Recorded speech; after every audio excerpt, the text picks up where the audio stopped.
Hi అండి. ఇవాళ వచ్చేసి సొరకాయ సగ్గుబియ్యం పాయసం చాలా జ్యూసీగా టేస్టీగా ఉంటుంది. ఇలా సొరకాయ సగ్గుబియ్యం పాయసం తయారు చేసుకొని తీసుకోవడం వల్ల బాడీకి చలవ చేస్తుంది.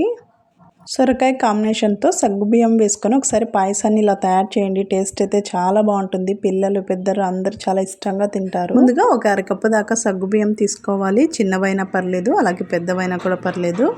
ఒక గిన్నె తీసుకొని అందులోకి ఒక హాఫ్ కప్ దాకా సగ్గుబియ్యం వేసుకొని ఇందులోకి వాటర్ పోసి శుభ్రంగా కడిగి అలాగే ఒక కప్పు దాకా వాటర్ వేసుకొని నానబెట్టుకోవాలి.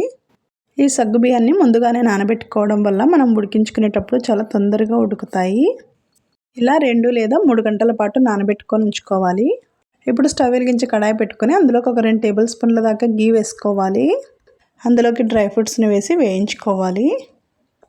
స్టవ్ని లో ఫ్లేమ్లో ఉంచుకొని మంచి కలర్ వచ్చేంత వరకు వేయించుకొని తీసుకోవాలి. ఇప్పుడు అదే కడాయిలోకి తురిమిన సొరకాయని ఒక కప్పు దాకా తీసుకోవాలి. వేసేసుకొని ఇందులో బాగా ఫ్రై చేసుకోవాలి. ఈ సొరకాయ అంతా వేగిపోయి బాగా సాఫ్ట్గా అయ్యేంత వరకు వేయించుకోవాలి. ఇలా ఇందులో పచ్చివాసన అంతా పోయే వరకు వేయించుకోవాలి. ఇందులోకి ఇప్పుడు కాచి చల్లార్చిన పాలను మనం ఏ కప్పుతో అయితే సొరకాయ తురుమును తీసుకున్నామో అదే కప్పుతో 2.5 కప్పుల దాకా పాలను వేసుకోవాలి. ముందుగానే కాచుకొని చల్లార్చిన తర్వాత వేసుకోవాలి. ఇలా పాలను కూడా వేసేసుకొని స్టవ్ని మీడియం ఫ్లేమ్లో ఉంచుకొని ఉడికించుకోవాలి. ఇప్పుడు మనం ముందుగా నానబెట్టి ఉంచుకున్న సగ్గుబియ్యాన్ని కూడా ఇందులోకి వాటర్తో సహా వేసేయాలి. చూడండి, సగ్గుబియ్యం నానబెట్టుకున్న తర్వాత ఇలా మెత్తగా మ్యాష్ అవ్వాలి. అప్పుడే మనకి సగ్గుబియ్యం అందులోకి వేసుకున్న తర్వాత తొందరగా ఉడికిపోతాయి.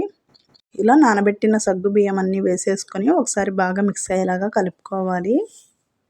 ఈ సగ్గుబియ్యం సొరకాయ తురుమునంతా బాగా ఉడికించుకోవాలి. స్టవ్ని మీడియం ఫ్లేమ్లో ఉంచుకొని ఇలా కలుపుకుంటూ ఒక 2-3 నిమిషాల పాటు ఉడికించుకోవాలి. ఇలా కలుపుతున్నప్పుడు చూడండి బాగా దగ్గర పడిపోయింది. ఇప్పుడు స్టవ్ని లో ఫ్లేమ్లో ఉంచుకొని మూత పెట్టేసి ఒక 2 నిమిషాల పాటు ఉడికించుకోవాలి. ఈ సగ్గుబియ్యాన్ని పాలలో ఉడికించుకోవాలి బాగా మెత్తగా అయ్యేంత వరకు. చూడండి, ఈ విధంగా బాగా దగ్గరగా అయ్యేంత వరకు ఉడికించుకున్న తర్వాత ఇందులోకి ఒక కప్పు దాకా షుగర్ని వేసుకోవాలి. మీరు తినే స్వీట్ని బట్టి ఇందులోకి షుగర్ని యాడ్ చేసుకోండి. షుగర్ని వేసుకున్న తర్వాత ఇలా బాగా మిక్స్ అయ్యేలా కలుపుకుంటూ కరిగించుకోవాలి. ఇలా కలుపుకుంటూ పాయసం బాగా దగ్గర పడేంత వరకు ఉడికించుకోవాలి. సొరకాయ తురుము అలాగే సగ్గుబియ్యం బాగా సాఫ్ట్గా అయ్యేంత వరకు ఉడికించుకోవాలి. స్టవ్ని లో టు మీడియం ఫ్లేమ్లో ఉంచుకొని ఉడికించుకోవాలి, లేదంటే అడుగంటుతుంది. ఇలా పాయసం బాగా ఉడికించుకున్న తర్వాత ఇందులోకి ఒక 1 టేబుల్ స్పూన్ దాకా ఇలాచి పౌడర్ వేసుకోవాలి. ఈ ఇలాచి పొడిని వేసేసుకొని బాగా మిక్స్ అయ్యేలాగా కలుపుకోవాలి. చూడండి, సగ్గుబియ్యం అంతా బాగా ఉడికిపోయి బాగా దగ్గర పడింది. ఇలా తయారు చేసుకున్న తర్వాత ఇందులోకి ఫైనల్గా ముందుగా వేయించి పెట్టుకున్న డ్రై ఫ్రూట్స్ని వేసుకోవాలి. ఇలా వేసేసుకొని మరొకసారి బాగా కలిపేసుకొని స్టవ్ ఆఫ్ చేసుకోవాలి. ఇలా తయారు చేసుకున్నట్లయితే సొరకాయ సగ్గుబియ్యం పాయసం చాలా టేస్టీగా ఉంటుంది.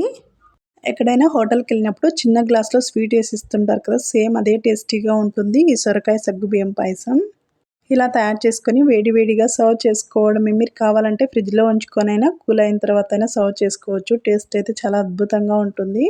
ఈ వీడియో మీకు నచ్చినట్లయితే ఒక లైక్ చేయండి. అలాగే మరిన్ని రెసిపీస్ కోసం మన ఇంటి సాంప్రదాయం ఛానల్ని సబ్స్క్రైబ్ చేసుకోండి. Thank you for watching.